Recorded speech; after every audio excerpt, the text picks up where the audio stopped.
하나님은 영이시니 예배하는 자가 영과 진리로 예배할지니라. 다 함께 묵상기도 드림으로 줄 예배를 하나님께 드리겠습니다. 오직 여호와를 앙망하는 자는 새 힘을 얻으리니 독수리가 날개치며 올라감 같을 것이요. 아멘. 여호와를 앙망하는 자에게 새 힘을 부어주시는 하나님을 찬양합니다. 지난 한 주간도 연약한 우리에게 날마다 새 힘, 새 은혜를 부어주셔서 주 안에서 강건한 삶을 살아갈 수 있도록 도와주심을 감사합니다. 또한 여호와를 앙망하는 마음으로 날마다 하나님의 은혜를 사모하며 우리가 거하는 가정과 직장, 삶의 자리에서 하나님과 동행하며 예배하는 삶을 살아가게 하시니 감사합니다. 이 시간 완전한 하나님의 사랑을 힘입어 하나님 앞에 예배자로 나아갑니다. 주의 보혈로 우리의 죄를 용서하시고 우리의 심령과 삶을 정결케 하여 주시옵소서. 우리의 영혼이 오직 완전한 하나님을 향하여 거룩한 은혜를 향하여 나아갈 수 있도록 성령이여 도와주시옵소서. 사모하는 우리의 심령과 삶을 하나님의 은혜와 진리로 채워주시옵소서. 예수 그리스도 이름으로 기도하옵나이다. 아멘. 우리 함께 찬양 드리겠습니다. 찬송가 354장 주를 앙모하는 자 함께 찬양 드리겠습니다.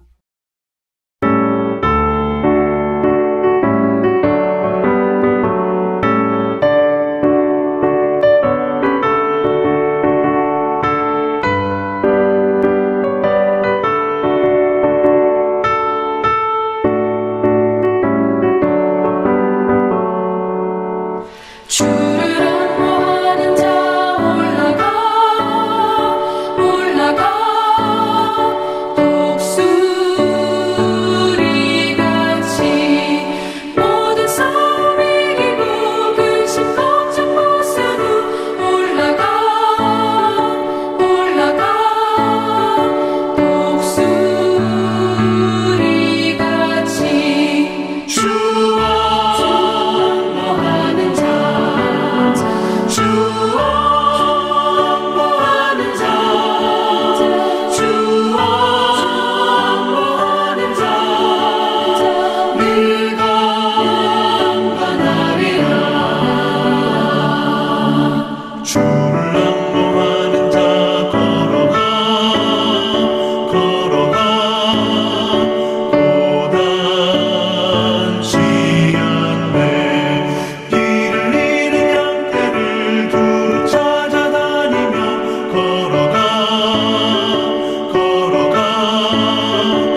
이 시간 함께 묵상할 하나님의 말씀은 요한복음 2장 1절로부터 11절까지입니다. 사흘째 되는 날 갈릴리 가나에 혼례가 있어 예수의 어머니도 거기 계시고 예수와 그 제자들도 혼례 청함을 받았더니 포도주가 떨어진지라 예수의 어머니가 예수에게 이르되 저들에게 포도주가 없다 하니 예수께서 이르시되 여자여 나와 무슨 상관이 있나이까 내 때가 아직 이르지 아니하였나이다. 그의 어머니가 하인들에게 이르되 너에게 무슨 말씀을 하시던지 그대로 하라 하니라. 그게 유대인의 정결 예식을 따라 두세 통 드는 돌 항아리 6이 놓였는지라. 예수께서 그들에게 이르시되 항아리에 물을 채우라 하신즉 아귀까지 채우니 이제는 떠서 연회장에게 갖다 주라 하심에 갖다 주었더니 연회장은 물로 된 포도주를 맛보고도 어디서 났는지 알지 못하되 물 떠온 하인들은 알더라. 연회장이 신랑을 불러 말하되 사람마다 먼저 좋은 포도주를 내고 취한 후에 낮은 것을 내거늘 그대는 지금까지 좋은 포도주를 두었도다 하니라. 예수께서 이 표적을 갈릴리 가나에서 행하여 그의 영광을 나타내심에 제자들이 그를 믿으니라. 아멘. 이 시간 영상으로 예배에 참석하신 성도 여러분, 주의 이름으로 환영하고 축복합니다. 오늘 본문은 예수님께서 행하신 첫 번째 표적입니다. 이 사건을 통하여 우리에게 주시는 영적 교훈과 말씀의 은혜를 함께 나누기 원합니다. 먼저 이 사건이 일어나게 된 배경에 관해 살펴보겠습니다. 1절 말씀입니다. 사흘째 되는 날 갈릴리 가나에 혼례가 있어 예수의 어머니도 거기 계시고. 사흘째 되던 날. 이 사건이 일어난 시간적 배경입니다. 요한복음은 어떤 사건을 기록할 때 역사적으로 정확한 시간을 밝히고 있습니다. 이를 통하여 예수님에 관한 진리가 사람들이 만들어낸 이야기가 아니라 분명한 역사적 사건, 사실임을 증거하려고 했습니다. 사흘째 되던 날, 구체적으로 언제인가요?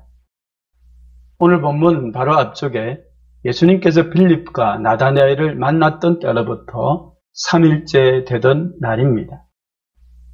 그리고 이 사건이 일어났던 장소는 갈릴리 가나입니다. 요한복음 1장 43절에 예수님께서 갈릴리로 나가려 하셨다는 말씀이 있습니다. 예수님께서 유대 지방을 떠나 갈릴리 가나로 가셨음을 알 수 있습니다. 사복음서는 모두 예수님께서 사역을 시작했던 장소를 갈릴리 지역으로 소개합니다. 이에 관해 마태복음은 선지자 이사야를 통해 하신 말씀이 이루어진 것이라고 증가합니다. 그 구체적인 말씀을 인용한 것이 마태복음 4장 15절과 16절입니다. 스불론 땅과 납달리 땅과 요단강 저편 해변길과 이방의 갈릴리여 흑암에 앉은 백성이 큰 빛을 보았고 사망의 땅과 그늘에 앉은 자들에게 빛이 비치었도다. 갈릴리 지역을 가리켜 이방의 갈릴리라고 합니다. 갈릴리 지역이 이방인의 땅으로 소외되고 무시받았음을 의미합니다. 그러다 보니 나다나엘은 예수님께서 나사렛 사람이라는 말을 들었을 때 나사렛에서 무슨 선한 것이 날 수 있느냐고 무시했습니다. 이방의 갈릴리라는 말 속에 담긴 영적 의미를 6절에 흑암에 앉은 백성, 사망의 땅과 그늘에 앉은 자들이라고 합니다. 죄로 말미암아 하나님과의 관계가 깨어지고 그로 인해 하나님을 떠나 하나님 없이 살아가는 인생은 진리를 깨달을 수 없기 때문에 영적으로 흑암 가운데 있습니다. 그로 인해 하나님의 심판을 피할 수 없기 때문에 영적으로 사망의 땅에 있습니다. 중요한 사실은 예수님께서 세상에 오심으로 흑암에 앉은 백성이 큰 빛을 보게 되었고 사망의 땅과 그늘에 앉은 자들에게 빛이 비치게 되었습니다. 이를 위하여 예수님께서는 당시 유대인들에게 이방의 땅이라고 소외당하고 무시받는 갈릴리 지역에서 구원 사역을 시작하셨습니다. 오늘 본문에도 예수님께서 처음 표적을 행하신 장소가 갈릴리 가나였습니다. 특히 주목할 내용은 혼례가 있었다고 합니다. 그 결혼잔치에 예수님과 제자들도 청함을 받아 함께 참석했습니다. 그러므로 예수님께서 처음 표적을 행하신 장소는 갈릴리 가나에 있는 혼인잔치였습니다. 예수님께서 혼인잔치에서 처음 표적을 행하신 것은 중요한 의미가 있습니다. 이에 관하여 예수님의 말씀을 확인해 보겠습니다. 마태복음 9장 14절에 보면 세례 요한의 제자들이 예수님께 나와 질문을 했습니다.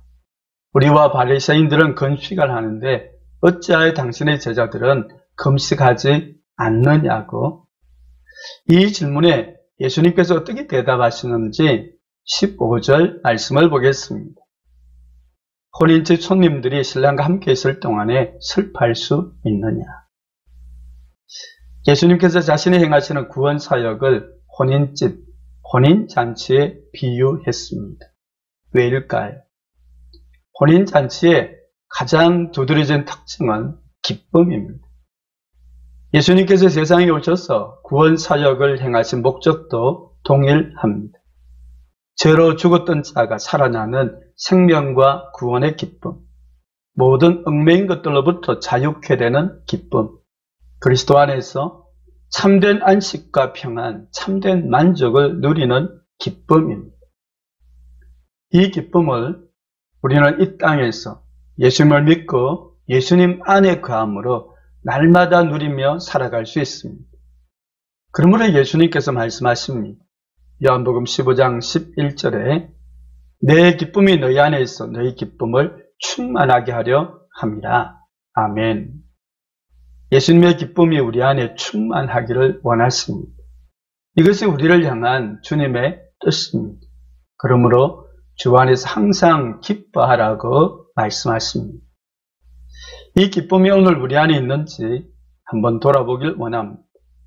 예수님의 기쁨이 우리 안에 날마다 충만하며 그로 인해 주 안에서 항상 기뻐하는 삶을 살아가길 주님께서 원하십니다. 그 원리는 주 안에서 예수님을 믿고 의지하며 예수님 안에 거하는 것입니다. 그럴 때 우리는 항상 기뻐하는 삶을 살아갈 수 있습니다. 그리고 장차 그리스도 안에서 약속된 영원한 천국에 들어가서 예수님께서 준비하신 혼인잔치에 참여하게 될 때 우리는 영원한 기쁨, 완전한 기쁨을 소유하고 누리게 될 줄 분명히 믿습니다. 이 기쁨을 갈릴리 가나의 혼인잔치에 참여했던 사람들이 처음으로 경험하게 되었습니다. 그렇다면 예수님께서 표적을 행하신 동기가 무엇인지 3절 말씀을 보겠습니다. 포도주가 떨어진지라 예수의 어머니가 예수에게 이르되 저들에게 포도주가 없다라고 말했습니다. 포도주가 떨어졌습니다. 부정과거 분사로 이미 포도주가 바닥난 상태를 뜻합니다. 이에 관해 예수님의 어머님께서 포도주가 없다고 말한 것을 보면 알 수 있습니다. 혼인잔치에서 포도주가 바닥이 난 것은 심각한 문제였습니다. 당시 랍비들의 말에 의하면 포도주가 없으면 기쁨이 없다고 말할 정도로 혼인잔치에서 포도주는 필수품이었습니다. 그런데 포도주가 바닥이 났습니다. 요즘이라면 대형마트에 가서 구입할 수 있습니다. 하지만 당시에는 그렇지 못했습니다. 더구나 가나는 작은 마을이다 보니 부족한 포도주를 구할 수 없었습니다. 손님이 와도 대접할 것이 없습니다. 그러다 보니 혼인잔치가 깨어질 위기에 처했음을 알 수 있습니다. 우리가 삶에서 만나는 문제와 위기는 대부분 결핍 때문입니다. 이로 인해 기쁨을 잃어버리게 됩니다. 질병이라는 건강의 결핍 때문에 아파하고 힘들어합니다. 재정적인 결핍 때문에 힘겹게 살아가는 사람들이 있습니다. 좋은 직장과 배우자를 만나지 못한 결핍 때문에 낙심하고 절망하는 젊은이들이 있습니다. 평안을 잃어버린 마음의 결핍 때문에 많은 사람들이 스트레스와 공황장애로 고통합니다. 이 모든 것보다 더 심각한 결핍은 하나님을 떠나 하나님 없이 예수 그리스도의 은혜와 능력을 모른 채 살아가는 영적 결핍입니다. 이와 같은 인생의 모든 결핍을 해결할 수 있는 길은 오직 예수 그리스도 뿐입니다. 이에 관해 예수님의 말씀을 확인해 보겠습니다. 요한복음 6장 35절에 나는 생명의 떡이니 내게 오는 자는 결코 줄이지 않고 나를 믿는 자는 영원히 목마르지 않는다고 말씀하십니다. 아멘. 예수님을 믿는 자에게는 더 이상 목마름이 없고 예수님 안에서 참된 만족, 참된 기쁨을 소유하고 누리게 됨을 뜻합니다. 그러므로 예수님께 주시는 평안을 세상이 주는 것과 같지 않다고 말씀하십니다. 세상이 주는 평안은 조건과 환경이 구비되어야 합니다. 만약 조건과 환경을 잃어버리게 되면 평안도 기쁨도 무너지게 됩니다. 하지만 예수님께 주시는 평안과 기쁨은 환경과 조건에 좌우되지 않습니다. 오히려 모든 환경과 조건을 초월하여 누리는 참된 평안, 참된 기쁨입니다. 왜냐하면 예수님께서 평안과 기쁨의 근원이 되시기 때문입니다. 오늘 본문에도 포도주가 떨어짐으로 초래된 혼인잔치가 깨어질 심각한 문제와 위기 상황이 어떻게 해결될 수 있었나요? 그것에 예수님께서 함께 계셨기 때문입니다. 예수님께서 우리의 삶에 함께 하시는 것은 인생이 만나는 결핍의 문제를 해결하고 참된 평안과 기쁨을 누리는 가장 중요한 능력입니다. 왜 그럴까요? 예수님께서 전능하신 하나님이시기 때문입니다. 이 진리가 오늘 본문에 예수님께서 행하신 첫 번째 표적을 통해 나타났습니다. 11절 말씀을 보겠습니다. 예수께서 이 첫 표적을 갈릴리 가나에서 행하여 그의 영광을 나타내셨다고 말씀합니다. 그의 영광이 무엇입니까? 이에 관해 요한복음은 시작하면서 예수님께서 태초에 하나님과 함께 계셨고 만물이 그로 말미암아 지은 바 되었으니 지은 것이 하나도 그가 없이는 된 것이 없다고 예수님께서 세상 만물을 창조하신 전능하신 하나님이라는 진리를 증거했습니다. 이것이 예수님께서 행하신 물이 변하여 포도주가 된 첫 번째 표적을 통하여 그의 영광, 예수님께서 전능하신 하나님이라는 이 영광이 나타났던 것입니다. 이것이 예수님께서 행하신 첫 번째 표적의 핵심 내용입니다. 예수님께서 전능하신 하나님이십니다. 예수님께서 가나 혼인잔치에 함께 하시고 포도주가 떨어진 결핍의 문제를 해결하신 것처럼 예수님께서 오늘 우리의 삶에도 함께 하시고 전능하신 능력으로 역사하심을 분명히 믿습니다. 이에 관해 예수님께서 약속하셨습니다. 볼지어다 내가 세상 끝날까지 너희와 항상 함께 있으리라 약속하셨습니다. 이 약속과 관련해서 예수님께서 강조하신 내용이 있습니다. 하늘과 땅의 모든 권세를 내게 주셨다고 말씀합니다. 예수님께서 하늘과 땅의 모든 권세를 가지신 전능하신 하나님이십니다. 그러므로 예수님께서 항상 함께 하심으로 우리에게 맡겨주신 모든 사명을 능히 감당할 수 있습니다. 우리가 삶에서 만나는 모든 문제, 모든 위기 상황을 능히 이기게 하시고 참된 평안과 기쁨을 누리게 하심을 분명히 믿습니다.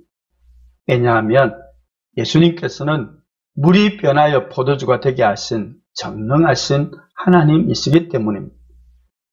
우리가 기억할 중요한 사실은 전능하신 예수님께서 오늘 우리의 삶에 항상 함께 하십니다. 우리가 만난 삶의 문제와 위기 상황 가운데 예수님께서 함께 하시고 전능하신 능력으로 역사하십니다. 그렇다면 물이 변하여 포도주가 되게 하신 예수님의 전능하신 능력과 역사를 어떻게 우리의 삶에서 경험할 수 있을까요? 이에 관해 3절 말씀을 보겠습니다. 포도주가 떨어졌을 때 예수님의 어머니 마리아가 무엇을 했습니까? 예수님께 찾아와서 포도주가 없다는 삶의 문제와 위기 상황을 예수님께 말씀드렸습니다. 왜 그랬을까요? 5절 말씀을 보겠습니다. 그의 어머니가 하인들에게 이르되 너희에게 무슨 말씀을 하든지 그대로 하라고 했습니다. 이 말을 왜 했을까요? 마리아에게 예수님에 대한 믿음이 있었기 때문입니다. 포도주가 떨어진 삶의 문제를 예수님께서 결코 외면하지 않으시고 능력으로 역사하실 것을 마리아는 기대하고 믿었습니다. 그러므로 하인에게 예수님께서 무슨 말씀을 하시든지 그대로 하라고 부탁했던 것입니다. 또한 마리아는 예수님께서 포도주가 떨어진 문제를 능히 해결할 수 있다는 예수님의 전능하신 능력을 믿고 확신했습니다. 그 믿음이 예수님을 찾아와서 포도주가 떨어진 삶의 문제를 말씀드리며 예수님께 도움을 구했던 것입니다. 이것이 기도입니다. 기도를 통하여 삶의 문제를 예수님께 말씀드리고 맡깁니다. 그 기도를 하나님께서 들으십니다. 우리의 삶의 능력으로 역사하십니다. 그 결과 삶의 문제가 치유되고 해결됩니다. 이런 과정을 통하여 물이 변화의 포도주가 되게 하시는 예수님의 전능하신 능력과 역사를 우리의 삶에서 경험하게 됩니다. 그러므로 성경은 우리에게 권면합니다. 아무것도 염려하지 말고 다만 모든 일에 기도와 간구로 너희 구할 것을 감사함으로 하나님께 아뢰라. 아멘. 기도는 예수님의 전능하신 능력과 역사를 삶에서 경험하는 중요한 통로입니다. 그러므로 쉬지 말고 기도하라. 항상 성령 안에서 기도하고 이를 위하여 끼어 구하기를 항상 힘쓰라고 성경은 우리를 향해 권면합니다.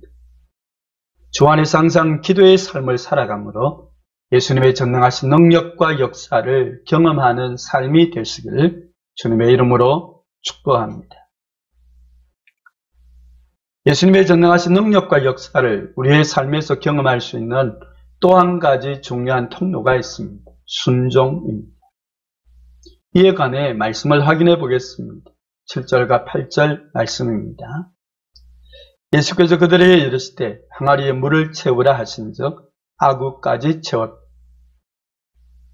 이제는 떠서 연회장에게 갖다 주라 하심에 갖다 주었더니 물이 변하여 최상품 포도주가 되는 놀라운 역사가 일어났습니다. 이것이 어떻게 가능한지 과학적으로 증명할 수 없습니다. 논리적으로 설명할 수 없습니다. 오직 예수님께서 세상 만물을 창조하신 전능하신 하나님이기 때문에 이런 놀라운 역사가 일어났던 것입니다. 주목할 것은 예수님의 전능하신 능력과 영광이 나타나는데 중요한 통로가 있습니다. 예수님의 말씀에 하인들이 보였던 반응입니다. 7절에 예수님께서 항아리에 물을 채우라 말씀하시자 항아리 아구까지 물을 가득 채웠습니다. 예수님께서 연회장에게 갖다 주라 말씀하실 때 갖다 주었습니다. 예수님의 말씀에 철저히 순종했음을 알 수 있습니다. 그 순종을 통하여 물이 변하여 포도주가 되는 놀라운 주님의 능력과 영광이 나타나게 되었습니다. 예수님의 전능하신 능력은 그때나 지금이나 변함이 없습니다. 그럼에도 불구하고 오늘 우리의 삶에 예수님의 전능하신 능력과 영광이 나타나지 않고 경험하지 못하고 있다면 문제는 우리에게 있습니다. 특히 주의 말씀에 순종하는지 돌아보길 원합니다. 주의 말씀과 뜻에 순종하지 아니하면 우리의 삶을 통해 주의 능력과 영광이 나타나지 않습니다. 예수님의 말씀을 확인해 보겠습니다. 요한복음 17장 4절입니다. 아버지께서 내게 하라고 주신 일을 내가 이루어 아버지를 이 세상에서 영화롭게 하였다고 말씀하십니다. 이를 위해 예수님께서는 하나님의 뜻, 하나님의 말씀에 철저히 순종하셨습니다. 그 순종을 통하여 하나님의 뜻이 이루어졌고 그 결과 아버지를 이 세상에서 영화롭게 하는 하나님의 영광이 나타나게 되었습니다. 이와 대조적으로 오늘 이 시대 교회는 세상 가운데 하나님의 영광을 가리우는 안타까운 모습으로 전락했습니다. 왜 그럴까요? 하나님의 뜻과 말씀에 순종하지 않기 때문입니다. 예수님의 고백이 오늘 저와 여러분의 고백과 삶이 되길 원합니다. 하나님께서 내게 하라고 주신 일을 내가 이루어 아버지를 이 세상에서 영화롭게 하였다고 말할 수 있는 하나님의 능력과 영광을 세상에 온전히 나타내는 빛된 삶이 되시길 주님의 이름으로 축복합니다. 이 시간 말씀을 기억하며 함께 기도하길 원합니다. 물이 변하여 포도주가 되게 하신 예수님의 능력을 힘입어 우리에게 맡겨주신 모든 사명을 능히 감당하게 하시고 우리가 삶에서 만나는 모든 문제, 모든 위기 상황을 능히 이기게 하시며 참된 평안, 참된 기쁨을 누릴 수 있도록 기도하겠습니다. 예수님의 전능하신 능력과 역사를 날마다 경험하는 삶을 위해 항상 깨어서 기도하는 삶을 살아갈 수 있도록 주의 말씀과 뜻에 온전히 순종하는 삶을 살아갈 수 있도록 세상 가운데 하나님의 능력과 영광을 나타내는 삶이 되게 하여 주시옵소서. 이 시간 함께 기도하겠습니다. 하나님 감사합니다. 오늘도 가나 혼인잔치에서 물이 변하여 포도주가 되게 하신 예수님의 놀라운 표적의 사건을 우리가 함께 살펴볼 수 있도록 은혜 주시니 감사합니다. 물이 변하여 포도주가 되게 하신 예수님의 능력을 힘입어 오늘 우리의 삶에 맡겨주신 모든 사명, 사역을 능히 감당하게 하시고 우리가 삶에서 만나는 모든 문제, 모든 위기상을 능히 이기며 참된 평안, 참된 기쁨을 누리는 신앙의 모든 가족들이 되게 하여 주시옵소서. 예수님께서 지금도 우리와 함께 하시고 전능하신 능력과 역사로 우리의 삶에 함께 하심을 믿습니다. 오 하나님, 이를 위해 항상 깨어서 기도의 삶을 살아가게 하여 주시옵소서. 주의 말씀과 뜻에 온전히 순종하는 삶을 살아가게 하여 주시옵소서. 그러므로 세상 가운데 하나님의 능력과 영광을 밝히 드러내는 거룩한 빛을 발하는 주님의 몸된 교회와 성도들이 되게 하여 주시옵소서. 예수 그리스도 이름으로 기도하옵나이다. 아멘. 교회 소식 말씀드리겠습니다. 코로나 방역에 대한 정부 방침을 지켜봐야겠지만 10월 첫째 주일부터 교회에서 예배드릴 예정입니다. 코로나 방역에 대한 정부 방침이 완화될 수 있도록 성도 여러분 기도해 주시기를 부탁드립니다. 추석 가정 예배 순서는 스마트폰으로 볼 수 있도록 카톡으로 보내드리겠습니다.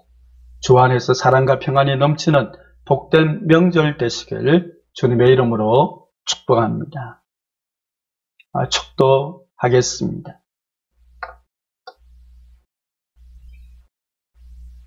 길이요 진리요 생명 되신 우리 주 예수 그리스도의 구속의 은혜와 하나님 아버지의 무한하신 사랑하심과 성령의 교통하심, 물이 변하여 포도주가 되게 하신 예수님의 전능하신 능력과 역사를 날마다 삶에서 경험하며 이를 위해 항상 깨어 기도하고 주의 말씀, 주의 뜻에 순종하는 삶 살아가기 원하시는 이 시간 예배하는 사랑하는 모든 성도들의 심령과 그 가정과 직장, 주님의 몸된 교회 위에 영원토록 함께 계실지어다.